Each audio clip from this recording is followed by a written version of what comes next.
Today we're going to have a look at the media rule, the media query rule in CSS3.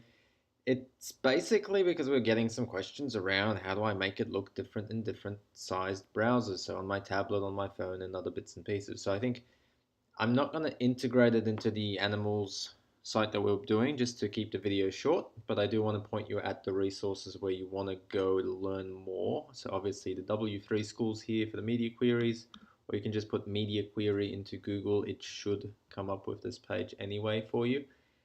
The example here of actually telling you that you can specify a bit of CSS that kind of groups some other CSS inside of it, and in this case, changes the background color if the minimum width is less than,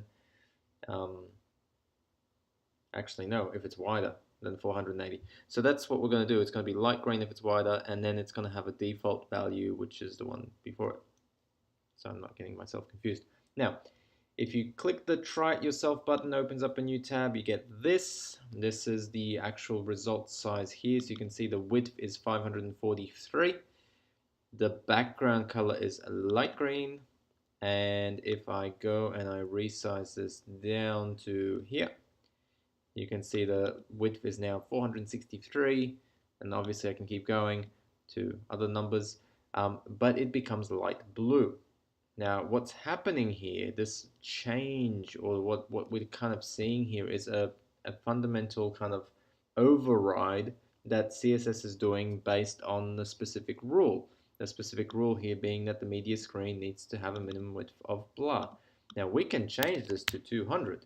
I can run that code. We can see that I then have to go all the way here for that to change to blue.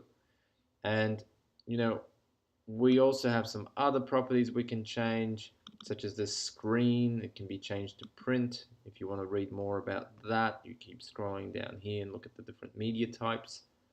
Print, used when printing. Okay, why is that useful? Well, if you have a colorful background that you want people to waste toner on when they print it, don't have a print option. But if you do want them to not have that when they print, have a print option. Turn the background off for them. Be nice, turn some ads off, turn some sidebars off, hide the menu. They don't need to print the menu. So the print option will allows you to hide some things that you don't want them to see. Well, the screen one is what they see on a computer screen, tablets, smartphones, etc. So they're the kind of things you want to be really aware of. Anyway, back to this one. So if that's the screen, obviously we're not going to be trying to print one here.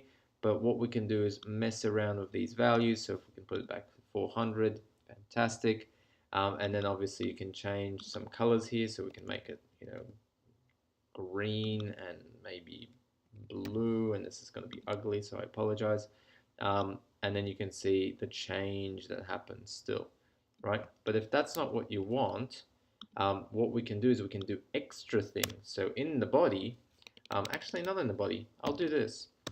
In the H1, I want to have the text, let's just do the text color being white.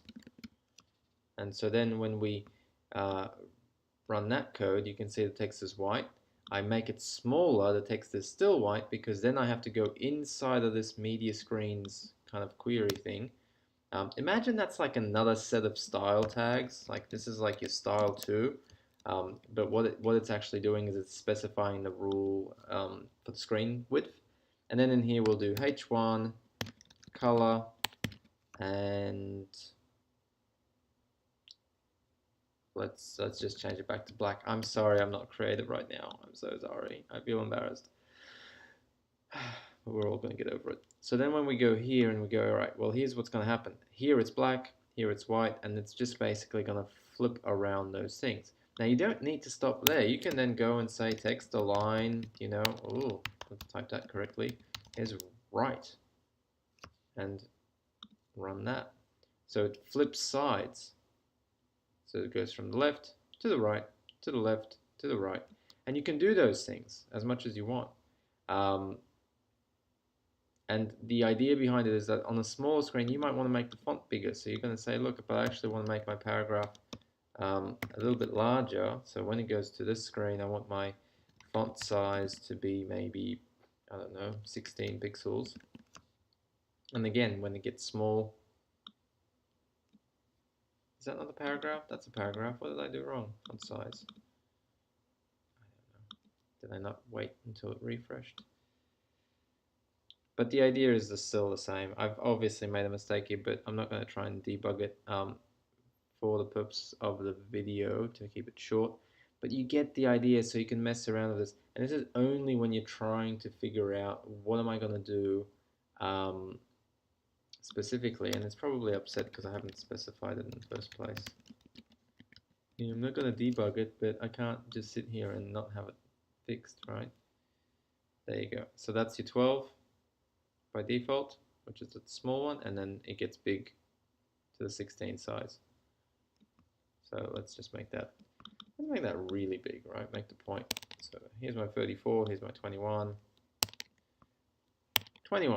and then you should see it. So there it is, and there's that one. Obviously, I'd probably want to mix them up around. So this would be my 34, because I want it bigger on the mobile, and then I can have it smaller on the desktop. So there you go, boom. And then if we're on the desktop, it can be smaller. So those are effects and things you can do. The media screen here overrides the defaults that you've set out here. It'll get upset at you if you don't have the defaults, but that's what you're doing. You're doing the base stuff that everyone sees, and then you're creating some extra rules under some extra conditions. So they're the things that you can mess around with the media queries. I highly recommend you check them out if you're interested in doing responsive adaptive websites which cater to the user's screen size. Please don't look at this if you're not really interested in it, because this is not a requirement of anything that you're doing. It's only a requirement if you do end up doing this a little bit more seriously for a career and you want to make websites that do take the space available seriously, and then adjust all the things accordingly. And yes, you can even hide images and things like that. You can make them invisible on the mobile and visible on the desktop version. So those are kind of cool things you can do.